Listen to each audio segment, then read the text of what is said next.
श्री स्वामी समर्थ. जय जय स्वामी समर्थ. स्वामींचं नाव घेऊन मी या व्हिडिओला सुरुवात करते. दरवर्षी माघ शुक्ल पक्षातील एकादशी तिथीला जया एकादशीचे व्रत पाळले जाते. यंदा हे व्रत 20 फेब्रुवारीला ठेवले जाणार आहे.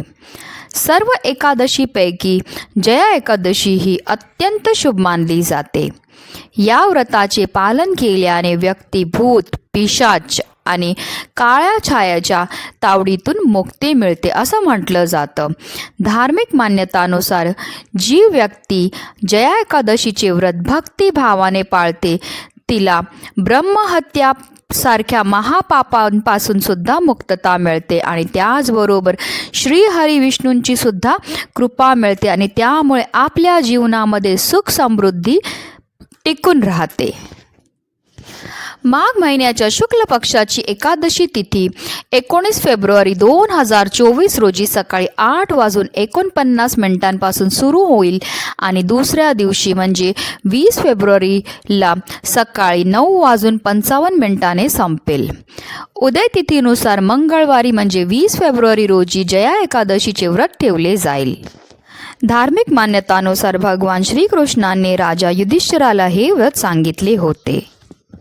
जया एकादशीच्या दिवशी आपल्याला श्री हरी विष्णूंबरोबर माता लक्ष्मीची विधिविधानपूर्वक पूजा करायची आहे, सेवा करायची आहे, आराधना करायची आहे आणि त्याचबरोबर आपल्याला जया एकादशीच्या दिवशी काही विशेष उपाय देखील करायचे आहेत, ज्यामुळे आपल्या जीवनामध्ये असणाऱ्या सर्व दुःख, सर्व विघ्न, सर्व संकटांपासून आपल्याला मुक्तताही मिळणार आहे.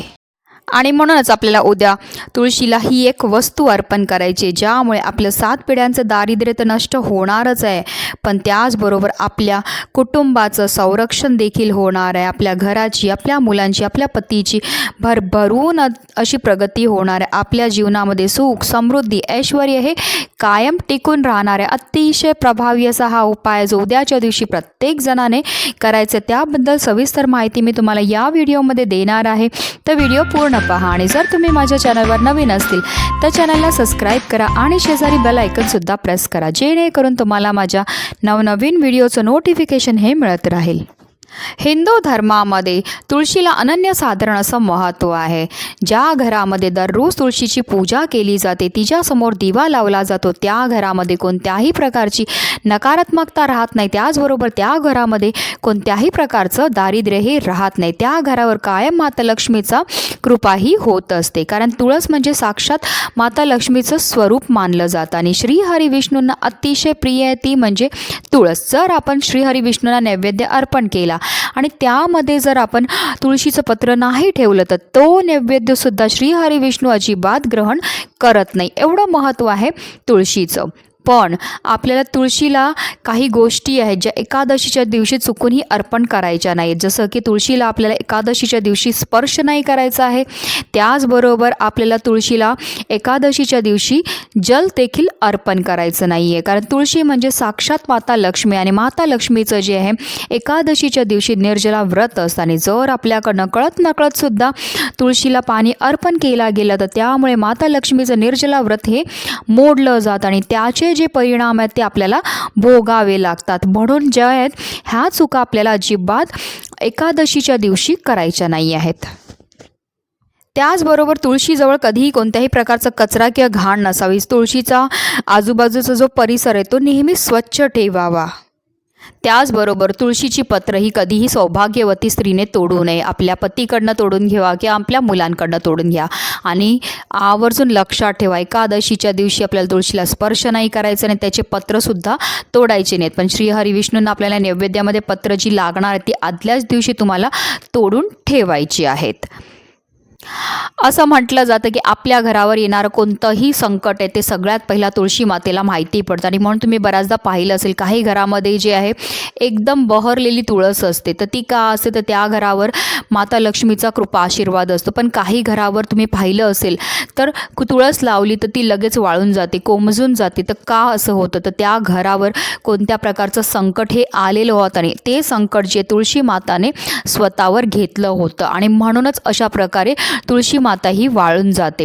जर तुमच्या घरामध्ये सुद्धा अशा प्रकारच्या काही समस्या झाल्या असतील किंवा उद्भवत असतील तर आवर्जून उद्याच्या दिवशी तुम्हाला हा उपाय करायचा आहे. तर चला जाणून घेऊया तो उपाय आपल्याला कसा करायचा आहे. तर उद्या तुम्हाला ब्रह्ममुहूर्तावर उठायचं आणि उठल्यानंतर जे आहे अंघोळ करायची आणि अंघोळीच्या पाण्यामध्ये काही वस्तू टाकायच्या, त्याबद्दल सुद्धा व्हिडिओ माझ्या चॅनलमध्ये आहे. नाही पाहिला असेल तर आवर्जून पहा. आणि अंघोळ झाल्यानंतर आपल्याला स्वच्छ वस्त्र परिधान करायचे आहेत. फक्त काळे रंगाचे कपडे आपल्याला अजिबात घालायचे नाही आहेत. बाकी इतर कोणत्याही रंगाचे कपडे तुम्ही घालू शकतात. आणि त्यानंतर आपल्याला आपली देवपूजा करायची. श्रीहरी विष्णू आणि माता लक्ष्मीची विधिविधानपूर्वक आपल्याला पूजा करायची. आणि त्यानंतर जे आहे आपल्याला तुळशी मातेची सुद्धा पूजा करायची आहे. तिच्यासमोर आपल्याला अगरबत्ती लावायची आहे, दिवा लावायचा आहे आणि त्याचबरोबर ही जी वस्तू आहे ती आपल्याला तुळशी मातेला अर्पण करायची आहे. 1 चमचाभर आपल्याला गाईचं कच्चं दूध घ्यायचं. कच्चंच दूध घ्यायचं आहे, गरम करून थंड केलेलं दूध नाही घ्यायचं आहे. दुकानातनं आपण विकत आणतो आणि ते डायरेक्ट आपल्याला यूज करायचं आहे. असं आपल्याला गाईचं 1 चमचाभर दूध घ्यायचं आहे. आणि त्याचबरोबर आपल्याला चिमूटभर हळद देखील घ्यायची आहे. हळद ही श्रीहरी विष्णूंना अतिशय प्रिय आहे आणि हळद जर आपण तुळशी मातेला अर्पण केली तर आपल्या जीवनामध्ये असणाऱ्या ज्या आर्थिक समस्या त्यापासून आपल्याला मुक्तताही मिळत असते. तर ह्या 2 वस्तू ज्या आहेत त्या आपल्याला तुळशी मातेला अर्पण करायचेत. आता त्या अर्पण करायची पण एक विशिष्ट पद्धत आहे. एकदम तुळशीच्या मुळाजवळ आपल्याला ह्या 2 वस्तू अर्पण करायच्या नाही आहेत. थोड्या मुळांपासून थोडंसं लांब आपल्याला ह्या 2 वस्तू अर्पण करायच्या. त्यानंतर आपल्याला तुळशी मातेभोवती जे आहे 11 प्रदक्षिणा घालायच्यात. आणि 11 प्रदक्षिणा घालताना आपल्याला ओम नमो भगवते वासुदेवाय नमः या मंत्राचा निरंतर जप करायचा आहे. आता जर तुमच्या इथे 11 प्रदक्षिणा मारायला जागा नसेल तर काय करा, तुम्ही स्वतःभोवती 11 प्रदक्षिणा मारल्या तरीही चालणार आहेत. आणि त्यानंतर आपल्याला हात जोडून तुळशी मातेला प्रार्थना करायची. आपल्या जीवनामध्ये असणाऱ्या समस्या तिला बोलायच्या. जर तुम्हाला आर्थिक समस्या असतील, मानसिक समस्या असतील, शारीरिक समस्या असतील तर तशा तुम्हाला बोलायच्यात. जर धन प्राप्ती करता, मनोकामना पूर्ती करता किंवा मुलाकरता, घराकरता, नोकरी, व्यवसाय ज्या पण तुमच्या इच्छा असतील त्या आपल्याला तुळशी मातेला बोलायच्यात. अतिशय उच्च कोटीची ही सेवा आहे. ही सेवा केल्यामुळे जे आहे आपल्यावर श्रीहरी विष्णूंबरोबर माता लक्ष्मीची भरभरून कृपाही होत असते. आणि त्यांची कृपा जर आपल्यावर राहिली तर आपल्या जीवनामध्ये कधीही कोणत्याही प्रकारचे दारिद्र्य हे राहणार नाही. आणि म्हणूनच आपल्या घराची, आपल्या मुलांची, आपल्या पतीची भरभरून अशी प्रगती होणार आहे. उपाय अतिशय साधा आणि सोपा आहे पण त्याचा प्रभाव एवढा मोठा आहे की आपल्या आयुष्यामध्ये सुख समृद्धीने आपलं घर भरून जाणार आहे. आणि म्हणूनच व्हिडिओ जास्तीत जास्त लोकांपर्यंत शेअर करा जेणेकरून प्रत्येकाच्या आयुष्याचं कल्याण हो हीच मनामध्ये इच्छा. श्री स्वामी समर्थ. जय जय स्वामी समर्थ.